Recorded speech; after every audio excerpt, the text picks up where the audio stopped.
Hello बच्चों, आज सीखेंगे हम एक नया concept. What is an allele? Allelomorph, ये क्लास 10, क्लास 11, क्लास 12 या बियॉन्ड उसके, ये कॉन्सेप्ट बहुत ज़रूरी है। आप एलील को और क्या कहते हैं? Why this name allelomorph? Okay, now ये आपको इंफॉर्मेशन तो पता है।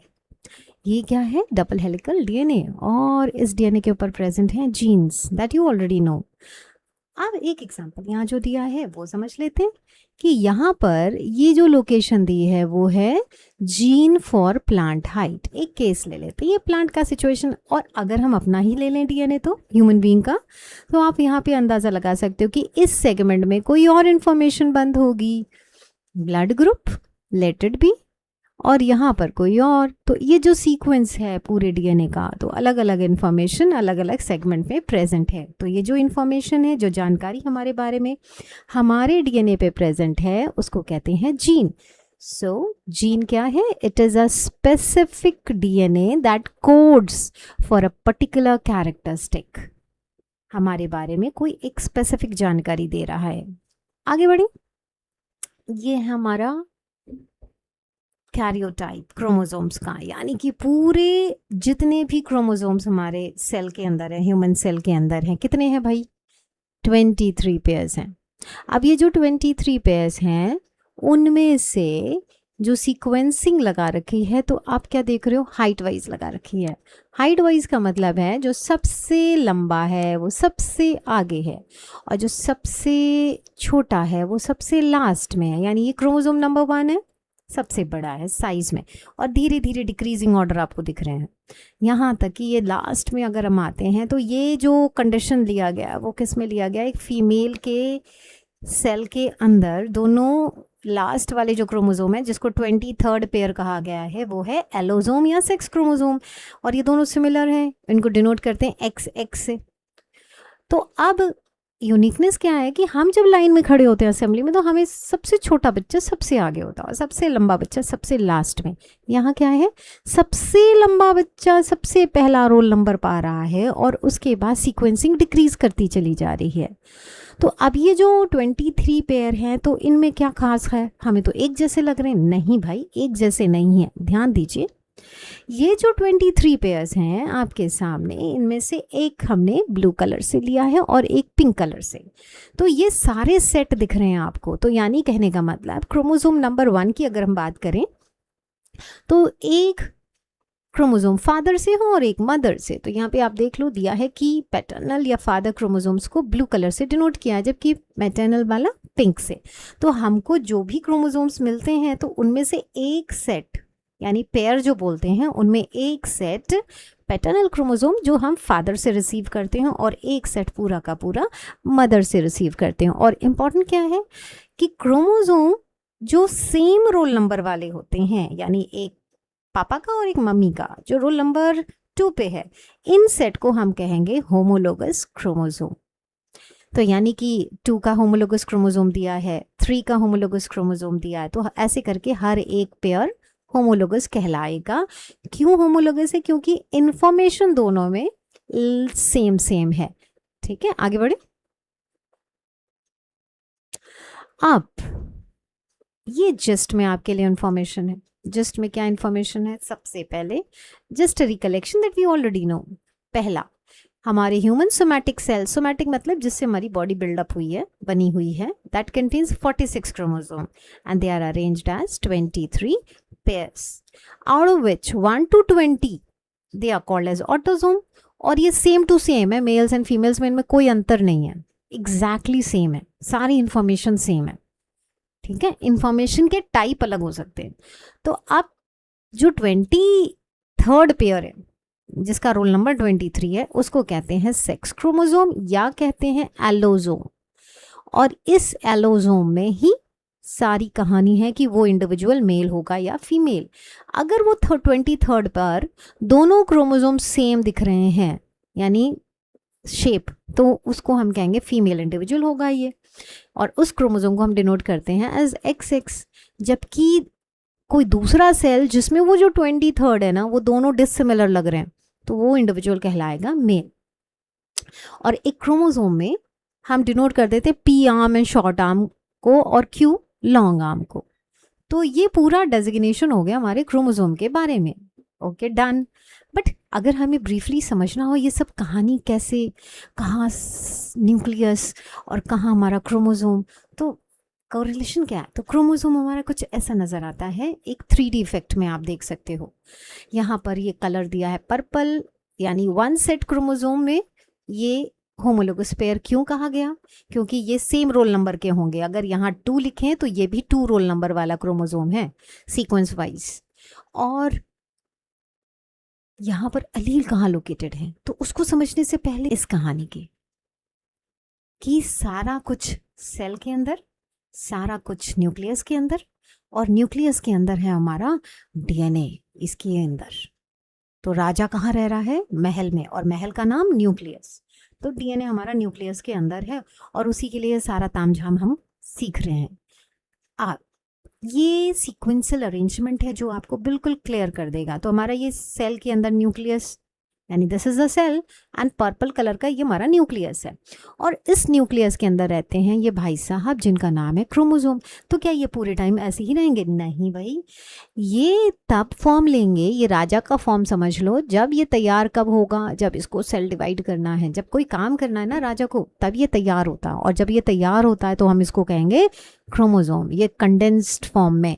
और जब ये घर में रहता है, ठीक है, न्यूक्लियस के अंदर, और इसको बहुत सारी घर के ही अंदर एक्टिविटी करनी है, सेल के अंदर ये एक्टिविटी सारी करनी है, तब ये शेप अपना क्रोमेटिन फाइबर फॉर्म में, पैक्ड फॉर्म में, और फिर ये डीएनए। यानी कहने का मतलब क्या है? अगर आप ऐसे समझो कि हम डीएनए को तो जानते हैं बहुत अच्छे से, तो जब ये जो डीएनए है ये क्रोमोसोम के शेप को अक्वायर कब करता है?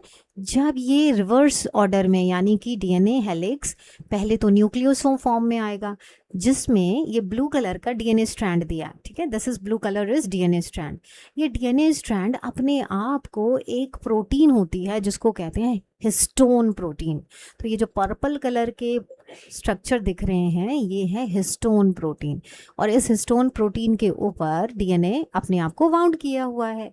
तो ये जो स्ट्रक्चर तैयार होता है ना, ऐसा लगता है एक मोती है, तो इसीलिए इसको कहा है बीड ऑन स्ट्रिंग। तो bead on string structure repeat हो रहा है, this is one nucleosome, this is another, this is another, ऐसे करके ये जो डीएनए का लेंथ है ना वो रिड्यूस हो जाएगा, किसी के ऊपर वाउंड है और फिर वो अपने आप में भी पैक्ड है। तो ये फर्दर ये जो स्टेज होती है ना क्रोमेटिन फाइबर की कहलाती है, जब डीएनए रैप होता है हिस्टोन प्रोटीन के ऊपर, and it is more condensed, more packed, and then it gets this shape which we call chromosome. इस स्ट्रक्चर में देखते हैं कहाँ पे क्या चीज़ है। ये दोनों क्रोमोसोम्स 3D इफेक्ट में जो दिखाए गए हैं, तो ब्लू वाला है पैटर्नल वाला क्रोमोसोम यानी फादर वाला, और ये वाला रेड वाला दिख रहा है वो है मदर वाला, ठीक है। अब ये जो केस है इसमें हमें अलील की लोकेशन जो दी है वो प्लांट के केस में, क्योंकि क्लास 10 में, क्लास 12 में जब आप जेनेटिक स्टडी करते हो तो मेंडल ने पी प्लांट पे स्टडी की। अब आप यहाँ से अंदाज़ा लगा सकते हो कि ये जो क्रोमोसोम्स हैं इनमें सीक्वेंसली अलग अलग इन्फॉर्मेशन बंद है। ओके, अब जो इन्फॉर्मेशन इस आर्म में प्रेजेंट है वही इन्फॉर्मेशन इस रेड वाले क्रोमोसोम पे भी प्रेजेंट है। इन्फॉर्मेशन यहाँ पर पैटर्नल क्रोमोसोम पे भी प्रेजेंट होगी। अगर ये मान लीजिए ब्लड ग्रुप की इंफॉर्मेशन है, मैं एनिमल सिस्टम ले रही हूँ, ह्यूमन बींग का सेल, तो यहाँ ब्लड ग्रुप की इंफॉर्मेशन है, तो यहाँ पर भी ब्लड ग्रुप की ही इंफॉर्मेशन होगी, पर वो ब्लड ग्रुप अलग अलग हो सकता है। यानी फादर के क्रोमोसोम पर ए ब्लड ग्रुप की इंफॉर्मेशन है और मान लो मदर में ये इंफॉर्मेशन बी ब्लड ग्रुप के लिए कह रहा है। सिमिलरली इसके आगे गैप नहीं है, तो यहाँ पर दूसरा जीन लोकेट होगा, देन तीसरा। तो क्योंकि मैं ना डायग्राम की वजह से दिखा रही हूँ, लेकिन अब आप ऐसे समझो कि ये इन्फॉर्मेशन बहुत सारी है, बहुत सारी इन्फॉर्मेशन बंद है। तो अगर मैं यहाँ पे कहूँ ये सेकंड जीन हो गया, देन थर्ड जीन, थर्ड की जीन की अगर हम बात करते हैं तो let it be of this colour, तो ये तीसरी। तो ऐसे करके अलग अलग इन्फॉर्मेशन बंद है, और सेम पैटर्न यहाँ पर आपको मिलेगा, पिंक यहाँ पर और फिर ग्रीन यहाँ पर। तो इसको देख लो फटाफट समझ आ जाए। यहाँ पर ये ग्रीन, हमने ये वाला लिया था कि ब्लड ग्रुप की इंफॉर्मेशन है, अब हमने ये लिया है कि बीज ग्रीन वाला मान लो आपकी जो इन्फॉर्मेशन कह रहा है वो आपके हेयर कलर की इन्फॉर्मेशन बोल रहा है, और ये जो पर्पल वाला है वो आपके आईज के कलर का बोल रहा है। तो यानी कहने का मतलब डीएनए में जब ये इन्फॉर्मेशन बंद होती है और वो क्रोमोसोम का शेप अक्वायर करता है, तो ये अलग अलग लोकेशन पे जीन्स का पोजिशनिंग होता है। तो जो होमोलोगस क्रोमोसोम है उनमें जो इन्फॉर्मेशन है वो सेम फॉर्म में, यहाँ पे भी ब्लड ग्रुप की होगी, यहाँ पर भी आपके हेयर कलर की होगी इंफॉर्मेशन ग्रीन वाले पे, और आपकी आईज के कलर की इंफॉर्मेशन ये पर्पल वाले पे है, तो यानी यहाँ पर। तो अब आप समझो कि ऑल्टरनेट इंफॉर्मेशन, यानी alternate information means contrasting information, the information is same, यानी कि होमोलोगस क्रोमोसोम पर जो इंफॉर्मेशन बंद है वो सेम है, लेकिन उसके ऑल्टरनेट फॉर्म को आप एलील कहते हो। तो मैंने जैसे बोला ब्लड ग्रुप ए की इंफॉर्मेशन मान लो पैटर्नल क्रोमोसोम या फादर के क्रोमोसोम पे है, जबकि बी ब्लड ग्रुप की इंफॉर्मेशन मदर के क्रोमोसोम पर है। तो है तो ब्लड ग्रुप ही, लेकिन उसका टाइप अलग हो सकता है कि एक में ए है एक में बी है, या मान लो ओ की इंफॉर्मेशन दोनों में है, या एक में ए है और एक में ओ है, कोई भी ऑल्टरनेटिव हो सकता है। तो यानी इंफॉर्मेशन तो ब्लड ग्रुप की है बट उसके फॉर्म्स अलग हो सकते हैं। तो alternate forms of a gene are called allele. So you will say कि ये जो रिप्रेजेंटेशन हम देंगे कि फादर के क्रोमोसोम पर ए ब्लड ग्रुप की इंफॉर्मेशन बंद है और मदर के बी, तो इसको हम रिप्रेजेंट करेंगे as IA and IB for blood group. So this will be called as one allele and this will be called as second allele. तो ये दो एलील जो हम रिप्रेजेंट कर रहे हैं उसका रीजन है कि ह्यूमन बीइंग डिप्लॉयड है, जो भी क्रोमोसोम है वो दो सेट में है, यानी पेयर है। तो out of one pair, one will show paternal chromosome's location and the second one will show the gene on mother chromosome। और खास बात एलील की क्या है कि उसकी जो लोकेशन होगी ना वो सेम होगी। ठीक है, यहाँ पर ये दिखा दिया है कि डॉफ की इंफॉर्मेशन यहाँ पे, अब आप ऐसे समझो कि जो लोकेशन यहाँ पे दी है वही लोकेशन यहाँ पर भी होगी, क्योंकि वो सेम लोकेशन पर है इसीलिए हम उसको अलील कहते हैं, क्योंकि इंफॉर्मेशन तो सेम होते हुए भी उसके ऑल्टरनेट फॉर्म हो सकते हैं। अब क्लास 10 में मेंडल के केस में अलील टॉलनेस के लिए टी कैपिटल से रिप्रेजेंट कर रहे थे और डॉफ को स्मॉल टी से, तो इसकी लोकेशन यहाँ पर दी हुई है। तो जब इंफॉर्मेशन सेम लोकेशन पर है उसको आप कहोगे जीन और उसके ऑल्टरनेट फॉर्म को कहोगे allele. I hope you have got it now. देखो मैंने तो एक ही क्रोमोसोम में पी प्लांट भी दिखा दिया और एनिमल का भी समझा दिया, पर इसका ये मतलब नहीं है कि वो सेम क्रोमोसोम पर ही दोनों इन्फॉर्मेशन है। सिर्फ आपको समझाने के लिए बताया कि प्लांट केस में ऐसा ही होगा कि उसके क्रोमोसोम में इंफॉर्मेशन बंद होगी, और अगर हम इसको एनिमल का क्रोमोसोम समझे तो ऊपर की जो इंफॉर्मेशन क्रोमोसोम्स पे दी थी वैसा होगा। अब समझते हैं एग्जाम में लिखने के लिए। So what is allelomorph? Now you can say it is commonly called as allele, and it is the one of the alternative forms of the same gene that control the same character but produces different expression, जिसकी वजह से हम इसको contrasting traits कहते हैं। तो जब trait word है ना characteristic के लिए ही synonym समझ लीजिए। मेंडल ने इनको फैक्टर के नाम से दर्शाया था क्योंकि उस वक्त जीन टर्म नहीं आया था, और अब हम उसे जीन के नाम से जानते हैं। And simple definition, allele are alternative forms of the same gene present at the same location or locus on homologous chromosome and they control the same character। यानी कि ये की वर्ड्स हैं, की स्टेटमेंट्स हैं जो allele की definition में आपको हेल्प करेंगे। Hope you have got it and enjoyed it. Thank you.